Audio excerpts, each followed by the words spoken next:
Never buy drugs over the dark web. Hey, I'm not going to say my name here because this is a real private deal. I mean, I guess it is private, but you're going to tell everyone anyway. I just want people to know what to never do. I did the unthinkable, and I've paid for it dearly. Oh, hell. My name is Billy. I'm 22 years old now, and about 3 years ago I think I did the dumbest move I have ever done, and I'm still paying for it. When I was 19, my friend and I used to drink all of the time. I mean, a lot. We were drinking for years, and it was really getting kind of boring. Funny, because we weren't even 21 yet. One night, Hank, my friend whose dad named him after that country singer, said we should get some shrooms. Now, I had never done those before, and I was thinking, okay, what could it hurt? Where do you get those? I asked him, sounding a little dumb. I get them off the web all the time, he shrugged. I really had no idea he was doing psychedelic drugs like that.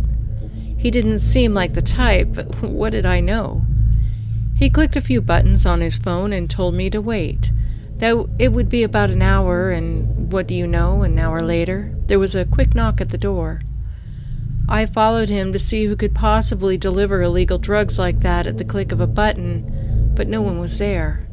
Not even a soul on the street. It was really weird. We did them, and I won't go into too much detail here because I'm not sure if I can say it, but I'll tell you it was so weird and amazing at the same time. The sky looked like I could pull out one of the stars out of a piece of sparkling velvet. I wanted to eat each and every one of them. The lights were glowing brightly and the houses all turned colors. Everything was much brighter and stranger. I also felt like I could fly. We just sat there in the grass in the backyard watching the sky and tripping out all over everything for hours, until the next day when I finally fell asleep. In the mid-afternoon. I woke up with a small headache but feeling okay. I wanted more, so I called Hank, but he wasn't home. I then checked around with other friends and found someone to sell them to me.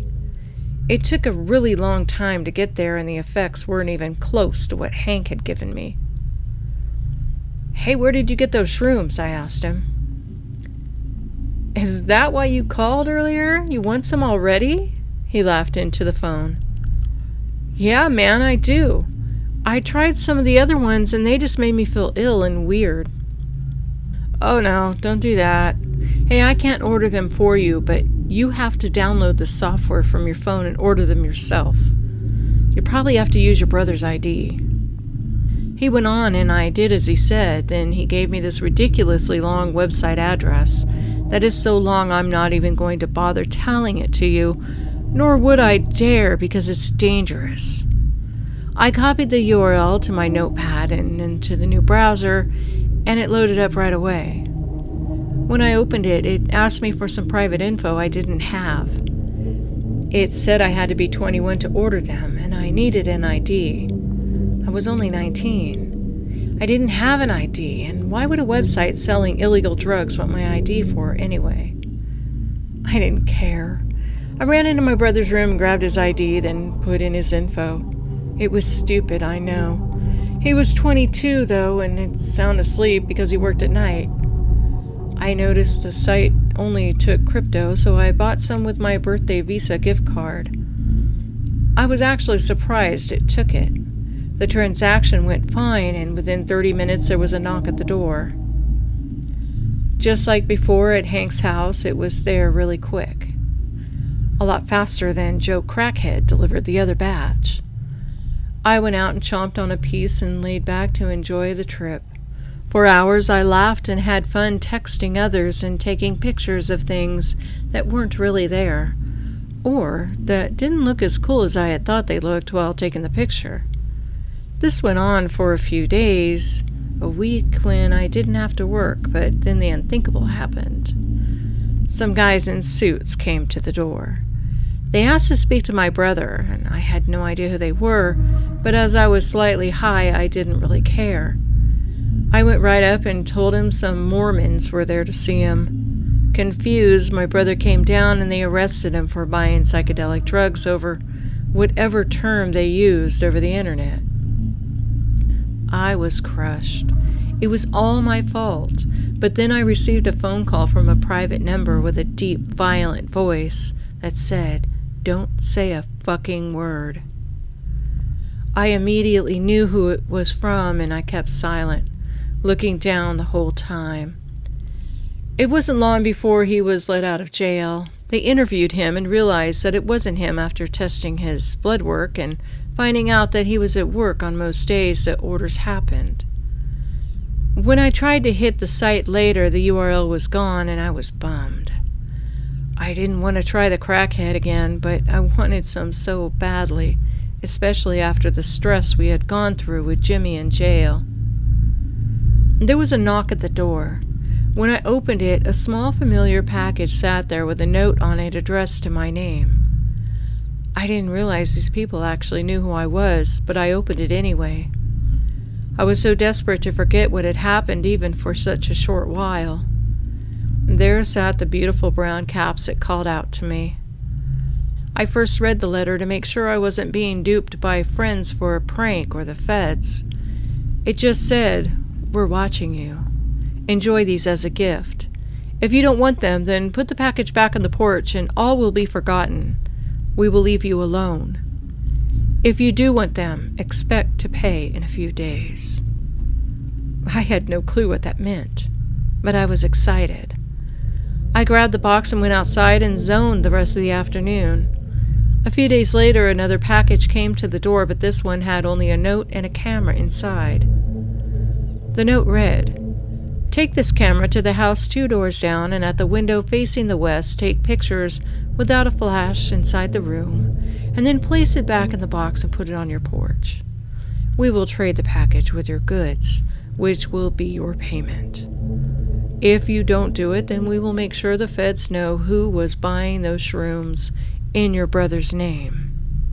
A bit disturbed, I grabbed the package, and at the right time, I snuck over to my neighbor's window and began taking pictures of a girl a year older than I was. She was in a couple of my college classes and really hot. I snapped the camera as she removed her clothes and danced in front of the mirror. She did other things that I'm not going to write about, too.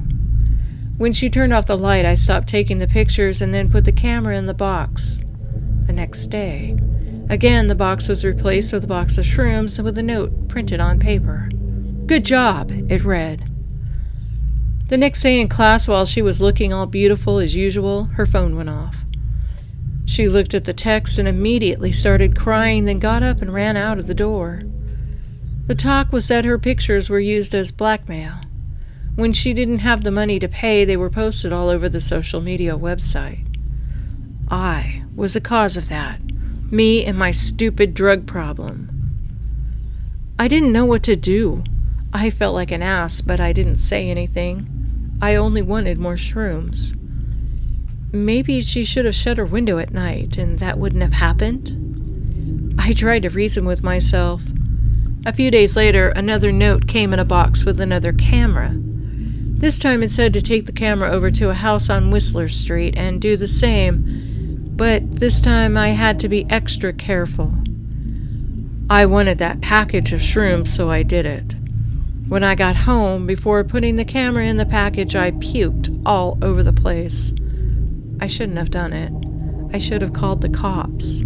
I took pictures of a man doing stuff to what I figured was his kid. It was revolting. I put the camera in the box, and with the next box I received a note with my stash that read, "Don't worry, he won't ever do it again." The next day there were cops all over the guy's house. Ronald Dugan was arrested and taken to jail without bail. I don't know what happened with the rest of the family, but at least he was gone now, or at least so I thought. I read that he was let out over a technicality later on. It was really disturbing, especially since it was possible he could find out that I took those pictures. I was really super nervous, but then a new package came in. This one was a little heavier than the camera boxes. When I put my hand in the box, I felt the cold butt of a gun and pulled it out of the box along with the note. It read, "You have one of two choices.